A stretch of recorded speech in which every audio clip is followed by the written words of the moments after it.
ससमाखौ दाङि दाङि मानसिफोरनि सिगाङाव नाटक खालामनानै गावखौनो बारा गोरों देखायनानै गोनांथि गैया बिक्रम दैमारि सिगां खोनायोमोन हाग्रामा महिलारि बिथाङा गावसोरनि एमसिएलएफोरखौ बुयोमोन होननानै बोसोर गोलाव समाव हाग्रामा महिलाजों थाफानानै बिथाङा जातिनि मा मोनसे खामानि मावदों बिनि एग्जाम्पलखौ जों दिनैनि तारिखाव मोननो लुबैयो बिथाङा जेरैबायदि बाथ्राखौ सानफ्रोमबो बुंबाय थादों आरो आसरित जाथावना सासे मानसिया एसेबां बार प्रेस मिट होनाय मा जुक्ति दङ दा माबा मोनसे अर्गानाइजेसनानो बिदि बारे बारे माने प्रेस मिट होनायनि माबा मोनसे थायो बिथाङाथ' इन्डिभिजुवेल ओरैबायदि प्रेस मिट होबाय थायो माने फेसबुक खुलिबानो इउटिउब नायबानो खालि बिक्रम दैमारिल' बिथाङा ओरैबायदि गिदिर मानसि नामा बिक्रम दैमारि नोंथांखौ दिनै प्रेस मिटआव जोबोद गोसो होनानै आं नायदों नोंथांनि मोखाङाव डिप्रेसन आरो नार्भासनेसखौ आं नुदों मानो एसेबां नार्भास जादों नोंलाय रायजो राजा नोंथांमोन ससमा गाननायखाय दा जोंना नै रंगुल आदायासो बांद्राय गोरोंद्राय होननानै बुंलायगोन नामा जियानो जादोंला आङो फोरमायनो सानदों रंगुल आदाखौ ससमाखौ आं मानि थाखाय गानो जोंना मेगननि प्रब्लेम दंलै आदा ससमा गानाबा नुवा आरो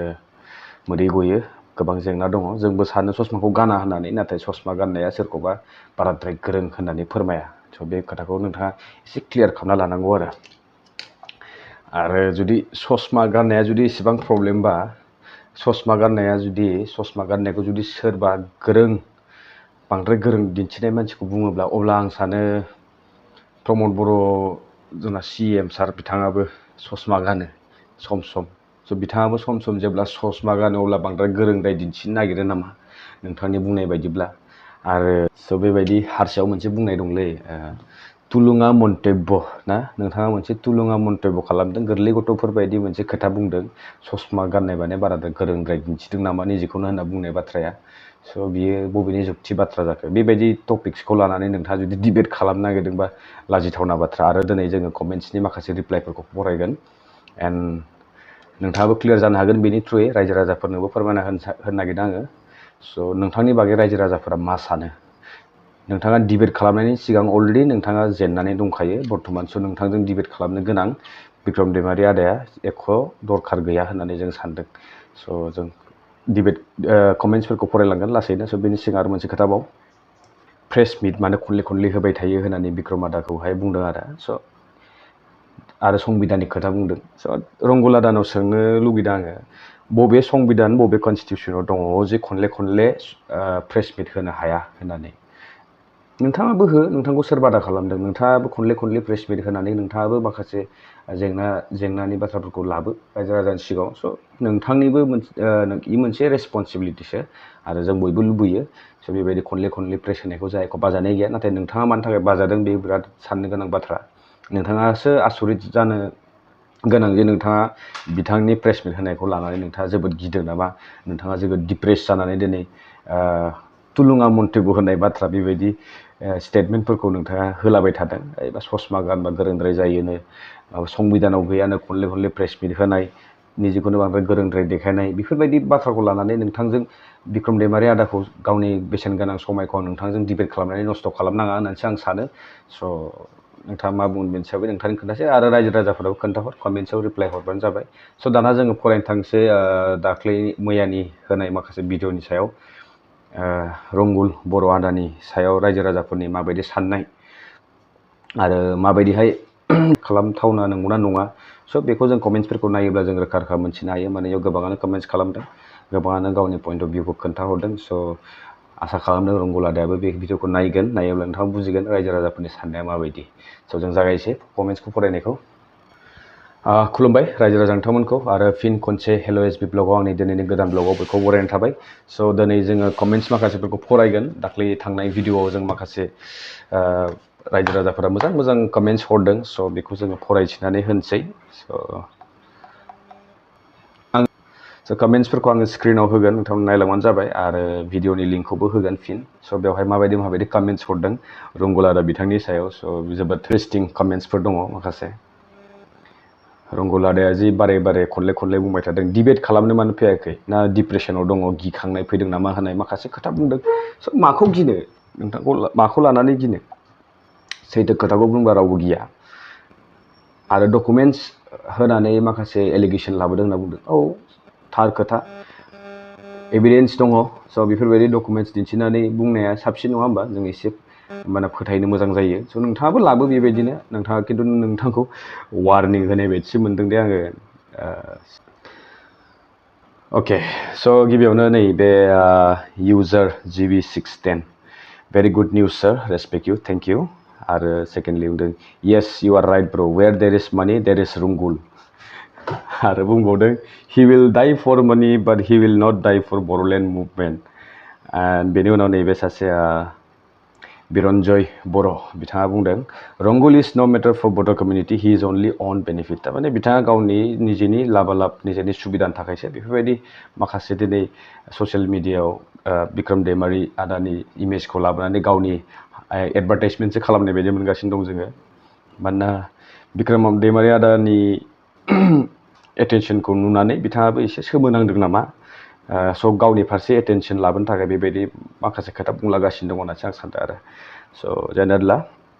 नैबेयाव सासे रंगुलनि सापर्टार जानांगौ Ranjit Brahma stop cold war between Rangul Boro' and Bikram Daimary होनना बुंदों अके स' बेवहाय क्लियारलि बुंनो सानदों आं एख' कल्ड वार लाबोआखै जि जादों बेखौसो खोन्थादों एन्ड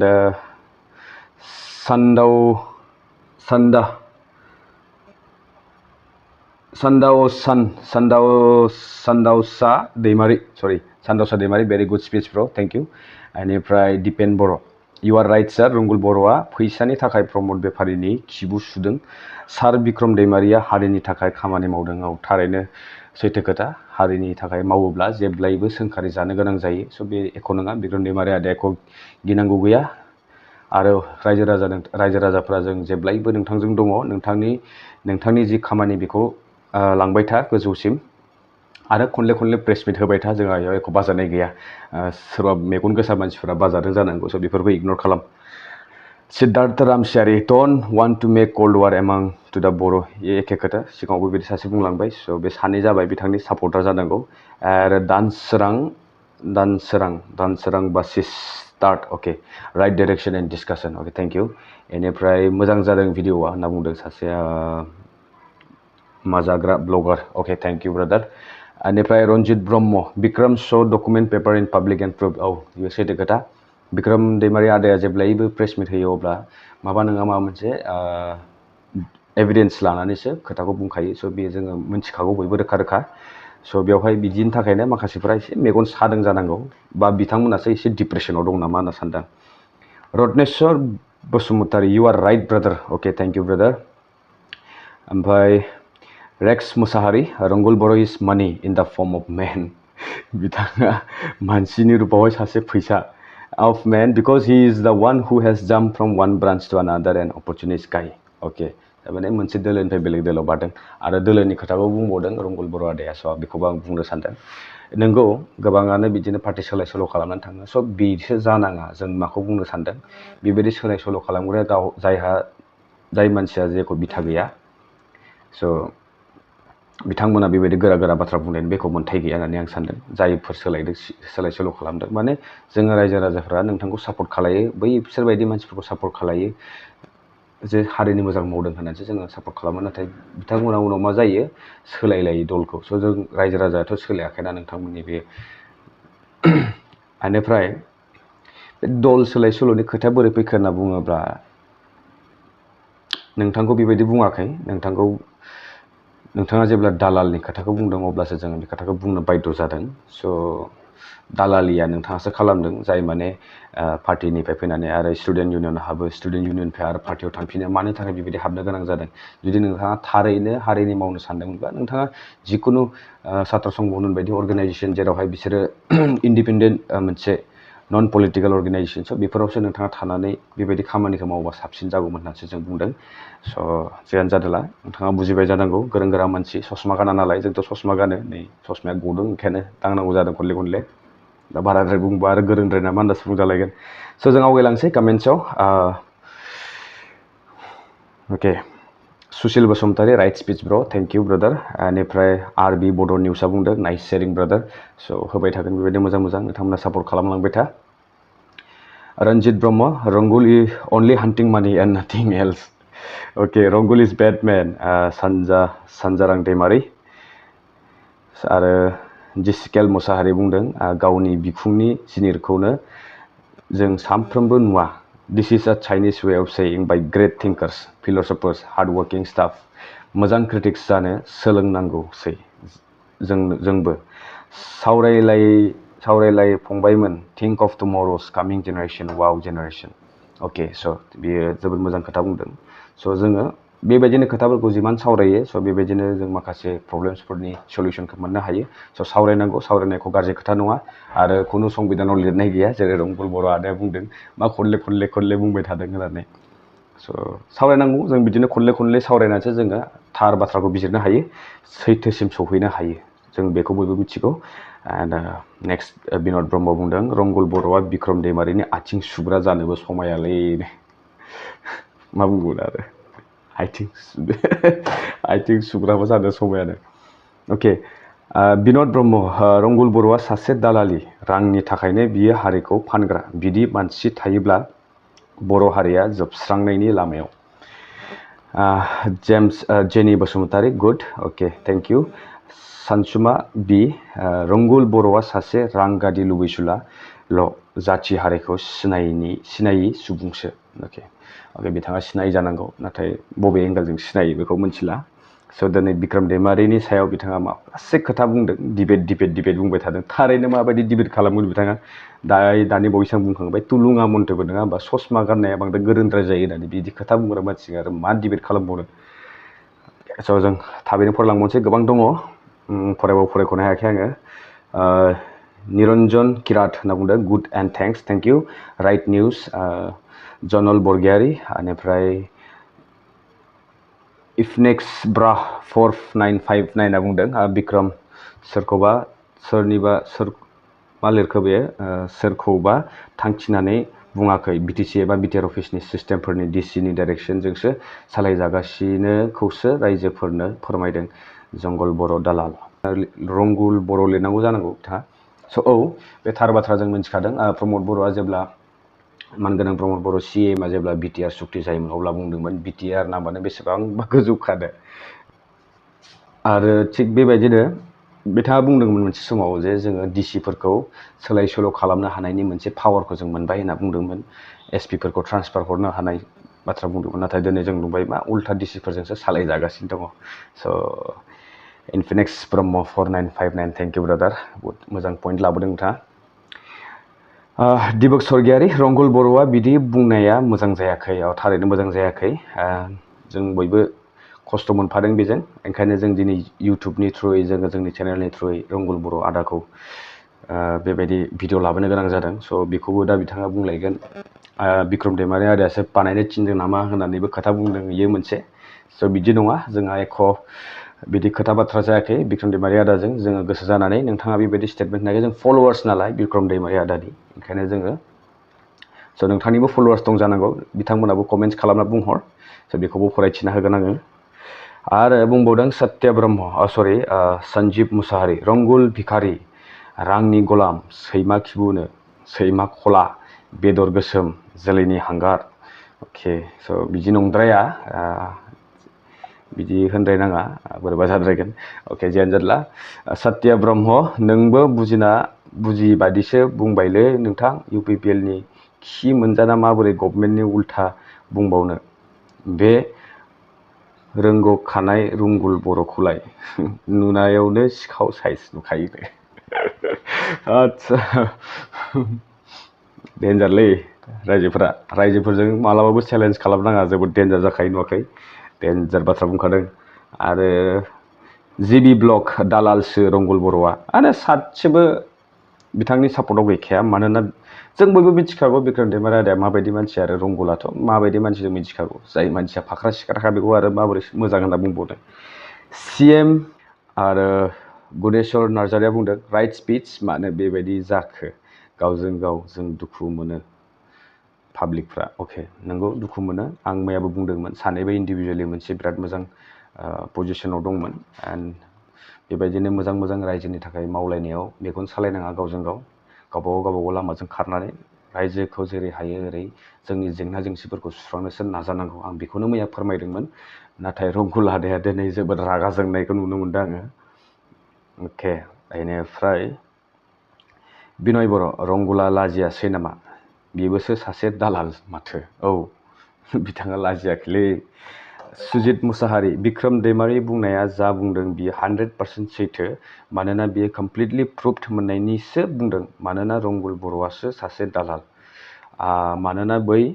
रंगुल बर'आ सासे दालाल मानोना बै समाव बियो प्रमद बेफारिनि साख्रिबो नाङा थाइसेबो फैसा नाङा बुंनाय बाथ्राया मा जाखो माखासे रांनि थफ्ला मोननानै दा UPPLनि दालालसो जाबाय लाजिनो रोङा मा डिबेट खालामनो नोंलाय बिक्रम दैमारिजों बुरबक अके स' साख्रिनि खोथा 99नि एपइन्टमेन्टनि बाथ्राबो बुंदोंमोन बिथाङा स' 1999नि एपइन्टमेन्टखौथ' अलरेडि थांनाय सरकार थानाय समावनो बेफोर माखासे खामानिफोरा जाजोबखादोंमोन बेनिफ्राय एपइन्टमेन्ट राननाय खामानिखौल'सो नैबे गोदान दा प्रेजेन्ट सरकारा खालामनो मोन्दों स' थिग बेबायदिनो जेरै माखासे गोदो मावलांना होनाय आन्डार कनस्ट्राक्सन माखासे कर'नानि जानाय समावहाय अपेनिं खालामनो मोनस्लाबियाव गोबां बेबायदिनो इनफ्रास्ट्राक्चारफोरखौ UPPL सरकारा जेब्ला फैयो अब्ला बिथांमोना फिथा हास'नायखौ जों नुनो मोनो स' बेखौ एक्सप्लेन खालामनो गोनां खोथा गैया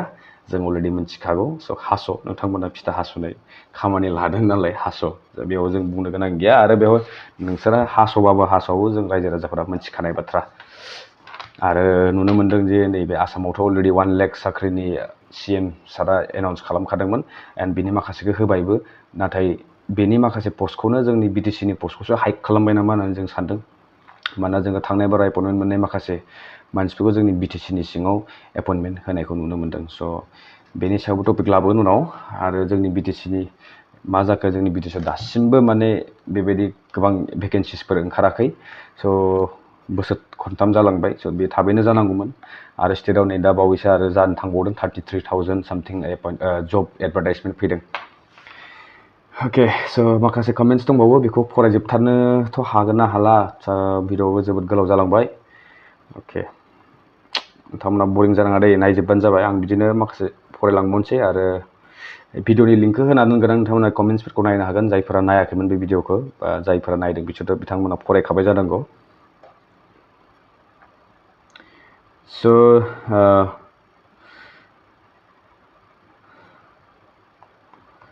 अके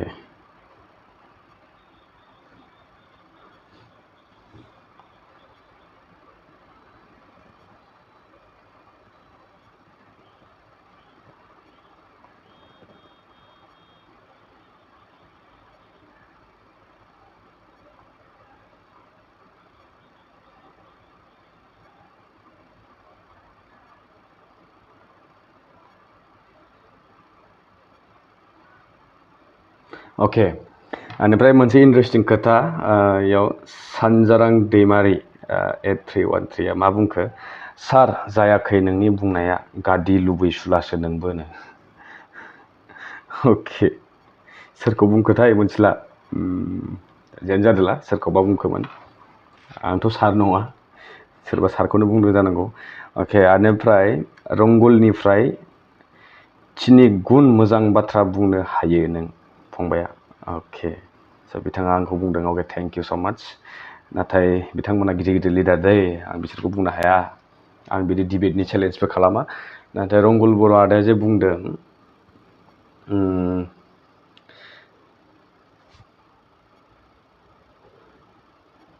अके निजोरा बर' बिक्रम दैमारिया सासे दालालिसो थिग खामानि मोनथाराखै नालाय सैमा फाग्ला बायदि जाबाय दं बियो अके गोदान कमेन्ट्सफोरखौ नायनि बे टप मस्ट कमेन्ट्सखौ आं फरायना दोनथिबाय माखासे दंबावो प्रदीप बसुमतारिया बुंदों लुकिं आबरिया बायदि अके सोरखौ आबरिया बायदि नुखो आंखौसो नुबाय नामालै आबरिया बायदिलाय अके बुलुं नार्जारि मा बुंनो गोदोनो बुंबोबाय भइसखौ बाजोब्बाय बिथां रंगुला थारैनो आरो सुबंखार नार्जारि UPPLआ जेबो खालामनो हायाखै उल्था सिग्लि जादोंल' दिनै हाग्रामा सारनि अननायाव गोबां बर'फ्रानो गावनि जायगायाव जिउ खुंनो राहा मोनदों UPPLआ अके स' नंगौ